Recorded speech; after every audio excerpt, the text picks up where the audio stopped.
Сәлеметсіздер ме оқушылар? Бүгін біз әдебиеттік оқу пәнінен жұмбаққа толы әлем тақырыбымен танысатын боламыз. Бүгінгі сабақта сендер шығарманың мазмұнына қарап өлең шумағын болжайсыңдар, шығармашылық жұмыс жасайсыңдар. Ең алдымен мына суреттерге назар аударайық. Суреттерге қарап тақырыптың мазмұнын болжайық.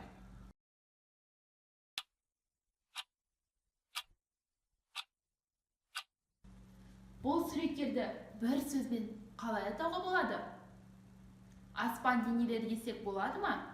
Ендеше бүгін біз аспан денелерінің сырымен танысатын боламыз. Оқушылар, ең алғашқы тапсырма мына құбылыстардың ретін көрсету қажет.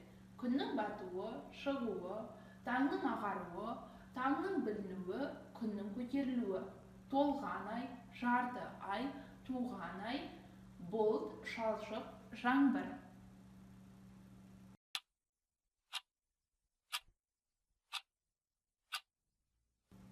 Ал енді жауабымызды тексеріп көрейік. Ең алдымен күн шығады, содан кейін күн батады. Ең алдымен таң білінеді, таң ағарады және күн көтеріледі. Ең алдымен ай туады, жарты ай және толған ай. Ең алдымен аспан бұлттанады, жаңбыр жауады, жаңбырдан кейін шалшық пайда болады. Өлең шумақтарына сәйкес суреттерді анықтау қажетпіз. Мына өлең шумақтарын бірге оқиық. Аспан түбі көкпеңбек, беті ақшыл мұнарлы, жұлдыз сонау көктен кеп, сығалауы тым әрлі. Күнсіз шөп те көктемес, аспан оның тұрағы, күнсіз еңбек еткен еш, күн әлемнің шырағы. Балалар, осы үзіндіге қай сурет сәйкес келеді? Бірге анықтайық.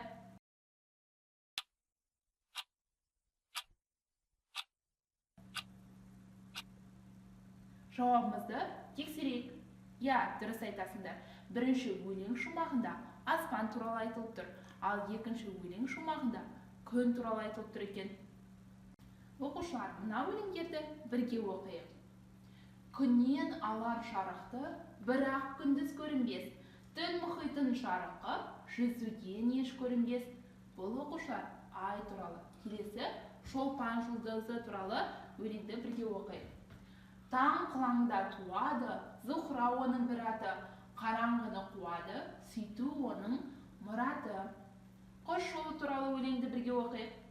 Аспан бетін шаңдатып, бәйге шауып өткендей, не кеменің таңға асық, ізі қалып кеткендей. Топтан бөлек тұрғасын, тұла бойын нұр кернеп, көріп бөлек тұлғасын, атаған жұрт үркердеп. Балалар, енді тапсырма. Мына өлең шумағы қай өлеңнің екінші шумағы болуы мүмкін? Қане, ойланып көрейік. Көкте жүзген қалайы, секілді ақтабақ бір, жұлдыздардың талайы қоршап алып қарап тұр. Бұл жердегі қалайы сөзі металды білдіреді екен. Бізге жұлдыздар нені қоршап тұратын еді?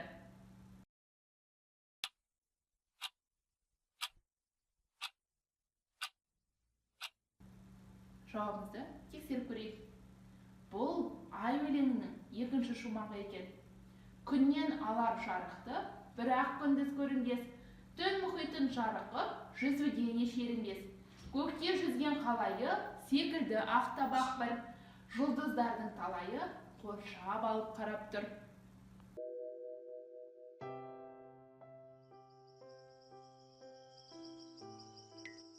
Аға, дөңгелек жарқырап тұр. Иә, бұл айдың толған кезі. Ай қалай жарқырап тұрады? Ай, суық аспан денесі өзінен жарық шығармайды. Жарқырап көрінетін себебі оған күн сәулесі түседі. Ал толған ай деген не? Толған ай деген айдың дөп-дөңгелек кезі. Ертеңнен бастап ай қайта кемей бастайды. Ал 14 тәулік 19 сағаттан кейін мүлдем көрінбей қалады. Не себептен? Айдың күн жарығы түсіп тұрған жағы жерден алыс болған кезде ол бізге көрінбейді. Одан кейінгі күні айдың кішкентай орақ секілді қиығын ғана көре аласың. Яғни, айдың кішкене бөлігіне күннің жарығы түседі деген сөз. Мұны ай туды дейді. Аға, апам ай туыпты сәлем салыңдар дегенде біз сәлемдесуші едік қой. Иә, қазақтар ай туғанда ескі айда есіркедің, жаңа айда жарылқа деп сәлем салатын болған. Ай туып, келесі күндері үлкейіп өсе беретінін түсіндім. Дұрыс. Айдың қайта толуына тағы да 14 тәулік 19 сағат кетеді. Сонда әр жаңа ай 29 жарым күнде қайта туады деген сөз. Бұл күнтізбедегі аймен бірдей ғой. Әрине, күнтізбе негізінде айдың өзгерістері жатыр. Айдың бетінде дақтар көрінеді, бірақ жұлдыздардың бетінде ештеңе көрінбейді. Дұрыс. Ай жерге ең жақын орналасқан аспан денесі. Ең жақыны ма? Иә, жер мен ай арасындағы орташа қашықтық 384 500 шақырым. Оның үстіне жердің жанынан қалмай айналып жүретін жалғыз серігі, яғни кішкентай дене үлкен денені айналып жүреді. Ай кішкентай ма? Иә, көлемі жағынан жерден 81 есе кіші. Оқушылар, сіздерге келесі тапсырма.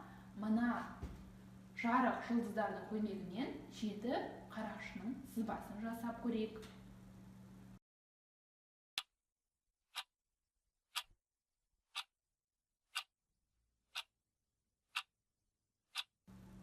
Жауабымызды тексерейік. Иә, барлығымыз дұрыс таптық деген ойдамын. Ал енді балалар, біз қазір планетарийге саяхатқа барамыз. Ашық күндері тал түсте жұлдызды аспанды көргілерің келе ме? Ендеше планетарийге барыңдар. Жұлдызды аспанның тәулік бойына қалай өзгеріп тұратынын 4-ақ минуттың ішінде көріп, жұлдыздар мен ғаламшарлардың шапшаң қозғалысын бақылай аласыңдар. Мұнда біздің ғаламшарымызды көмкеріп тұрған аспанның күн мен түннің кез келген уақытындағы қалпын, поляр шұғыласын, кометаны, яғни құйрықты жұлдызды тамашалауға, ғарыш кеменің қалай ұшқанын көруге болады. Осы жерге баяндамашының ғаламшарлар, күн жүйесі жайында, табиғат құбылыстар мен ғарышты игеру жөніндегі қызықты әңгімелерін тыңдау бір ғанибет. Планетарий қызық дәрістер оқылатын орын. Ал оның осылай аталу себебі ондағы ең ғажайып дүние планетарий проекциялық аппаратына байланысты. Соның көмегі арқылы жұлдызды аспан әлемі көрсетіледі. Оқушылар, планетарий арқылы аспан денелері туралы мәліметтер алған болсақ, қазір сіздерге тапсырма. Күнге арнап 5 жолды өлең жазу қажетпіз. 5 жолды өлеңді қалай жазатын едік? Есімізге түсірейік. Бірінші жолы бір знак есім, екінші жолы 2 сын есім, үшінші жолы 3 етістік, төртінші жолы 4 сөзден тұратын сөйлем, бесінші жолы түйін сөз, яғни синоним жазу қажетпіз. Қанекей, өлең жазуды бастайық.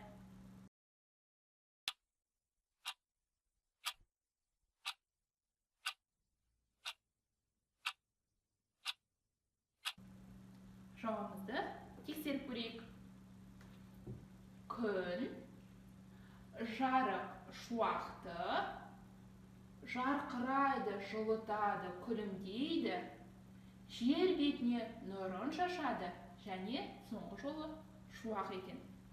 Жақсы, тапсырманы дұрыс орындады. Оқушылар, бүгінгі сабақта сендер шығарманың мазмұнына қарап өлең шумағын болжадыңдар, шығармашылық жұмыс жасадыңдар.